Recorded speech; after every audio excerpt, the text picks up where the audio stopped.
Assalamu alaikum. My name is Kashif Khan and I am lecturer in the Department of Nursing.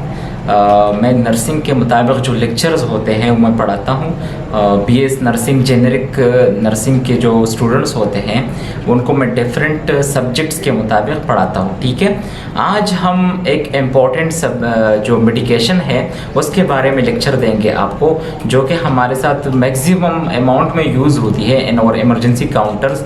जब कभी भी हमारे पास कोई patient आता है और वो कंप्लेंट करता है अबाउट पेन, सो उसके लिए हम इमरजेंसी में एक ड्रग यूज़ करते हैं, एक मेडिकेशन यूज़ करते हैं ताकि उसका जो पेन है वो जल्द से जल्द रिलीव हो जाए। सो उसके लिए जो हम मेडिकेशन यूज़ करते हैं, जो इंजेक्शन फॉर्म में जो मेडिकेशन हम यूज़ करते हैं वो है डाइक्लोफेनिक सोडियम।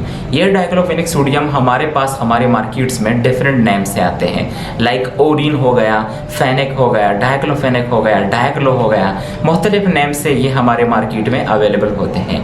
ये टोटल हमारे पास 3 ml में जो क्वांटिटी होती है, फ्लूइड की जो क्वांटिटी होती है वो 3 ml की होती है और पर ml हमारे पास 25 mg आता है। मतलब पूरे इंजेक्शन में हमारे पास 75 mg ऑफ डाइक्लोफेनिक सोडियम होता है। ठीक है, अब फिर हम देखते हैं लैंग्वेज ऑफ प्रिस्क्रिप्शन को कि वो क्या कहती है हमें। लेट्स सपोज अगर हमें ऑर्डर मिला है कि आप पेशेंट को 50 mg of diclofenac sodium inject कराओ, तो फिर हम क्या करते हैं, इससे 2 ml लेते हैं और वो पेशेंट को इंजेक्ट कराते हैं, तो हमारे पास हमारा डिजायर्ड डोज पेशेंट को चला जाता है। ठीक है, ये मैक्सिमम हमारे साथ हमारे काउंटर्स पर, हमारे इमरजेंसी काउंटर्स पर ये इंट्रामस्कुलरली यूज होता है।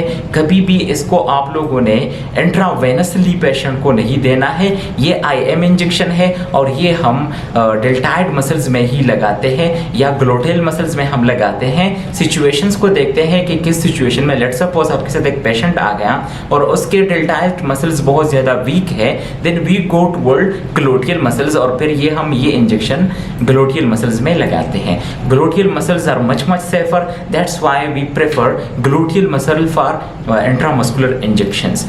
अच्छा जी, फर्दरली हम बात करते हैं तो कौन कौन से पेन कंप्लेंट्स में हम ये यूज़ करेंगे। तो मेरे पास एक प्रोफार्मा है, उन्हीं से मैं ये आप लोगों को एक्सप्लेन कराता हूँ कि मैक्सिमम ये हमारे पास जो मस्कुलर और स्केलेटल डिसऑर्डर पेन है उनमें ये यूज़ होता है।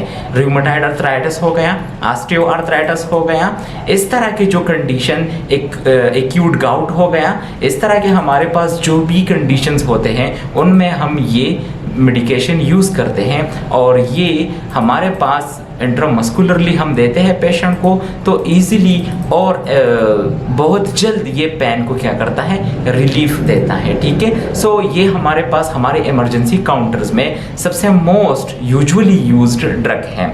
अच्छा जी, अब ये ड्रग के साइड इफ़ेक्ट्स क्या होंगे। सो साइड इफ़ेक्ट्स इसके कुछ यूँ होंगे कि ये हमारे साथ हमारे स्टमक को अपसेट करा सकती हैं, हमारी गैस्ट्रिक पेन ये बढ़ा सकती है, हमें हेडेक की तरफ ये लेके जा सकती है। आपकी मस्कुलर और इंट्रामस्कुलर जो पेन्स हैं उनको तो ये रिलीफ देगी, लेकिन हेडेक को ये फर्दरली बढ़ाती है। ठीक है, एडिमा काज करती है, लीवर और किडनी प्रॉब्लम्स काज करा सकती है, स्किन एलर्जीज काज करा सकती हैं, ब्लड प्रॉब्लम्स करा सकती है, और जहां पर आप इसको इंजेक्ट करते हो, I mean in the deltoid और ग्लोटियल मसल्स, वहां पर ये सिवियर पेन काज कर सकती हैं, जो कि आपके साथ अगर ये मसल्स में रॉन्ग लग गया तो वो पेन आपके साथ 2-3 दिन के लिए भी हो सकता है। ठीक है, तो ओरिन को आपने ऐसे यूजुअल कंडीशंस में, ऐसे नॉर्मल पेन में आपने पेशेंट को कभी भी एडमिनिस्टर नहीं करना है। आपने पेन की इंटेंसिटी को देखना है,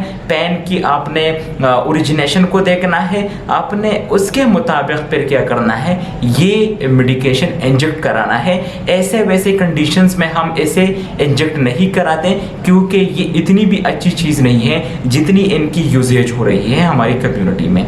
आई होप कि आप लोगों को काफ़ी हद तक इस इंजेक्शन के बारे में समझ आ गया होगा।